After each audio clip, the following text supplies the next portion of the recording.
4 war chariots came out from between 2 mountains.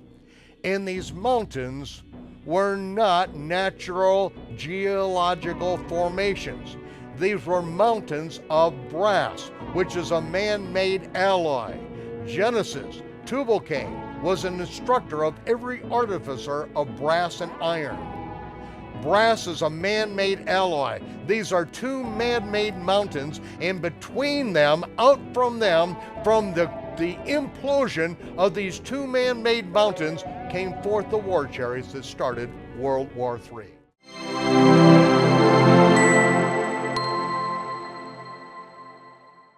They lifted up the ephod between the earth and heaven, and then I said to the angel that spoke with me, "Where are they taking the ephod?" Then the angel asked me, "Where are the winged stork-like devices with 2 fires taking the flying container with an evil fire encased in lead, which will destroy entire buildings, incinerating both wood and stone, and leaving behind a deadly residue?" And he said to me, "To build it a house in the land of Shinar, and it shall be established and set there upon her own base."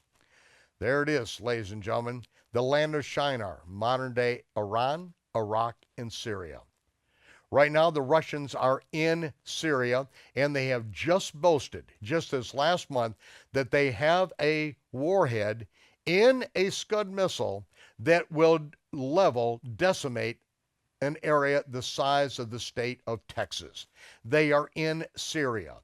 We know there are more than 60,000 missiles aimed at us out of Syria right now. These are not rockets, the little putter bombs that they send out of Lebanon by the Hezbollah. These are serious warheads. Over 60,000 of them, and now Russia says they have the warheads, nuclear warheads, that will level the state of Texas. That is what is sitting in Syria. That is what's positioned in Israel. The base for it has been set up. They have taken it there, and it is ready to go. Ladies and gentlemen, this is what the future looks like. This is what is going to be transpiring. Zechariah was taken ahead in time by the angel and told what is going to come against the land of Israel. This is what is spoken of in Joel as the very devices that are going to be used that will cause the atmosphere to be darkened. The sun will be darkened, the moon will be turned to blood, the stars will darken.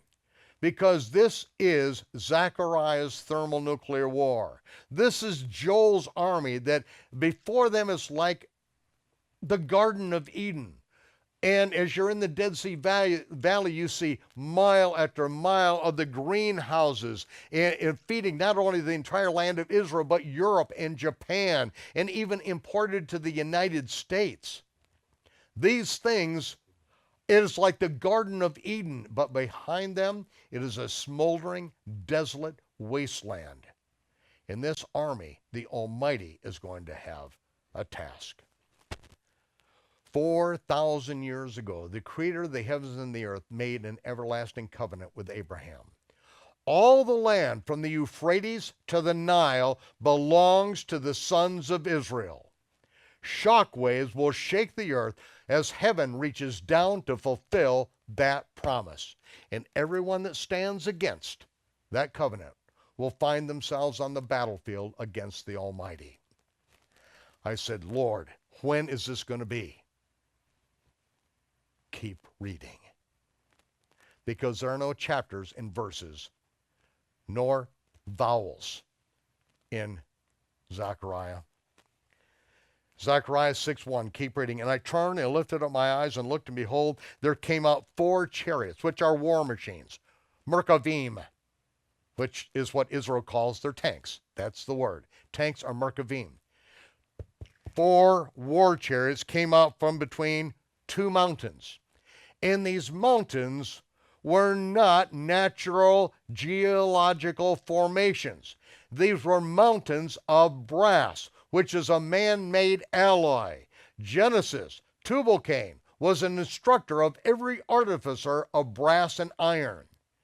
Brass is a man-made alloy. These are two man-made mountains, and between them, out from them, from the implosion of these two man-made mountains, came forth the war chariots that started World War III. Ladies and gentlemen, we are in it right now. You need to wake up, because we were told by the prophets, and if you ignore the prophets and what's about to take place, you can try to bury your head and try to moan that your person didn't get elected president or have glorious hopes that your candidate did. Ladies and gentlemen, it's not going to matter.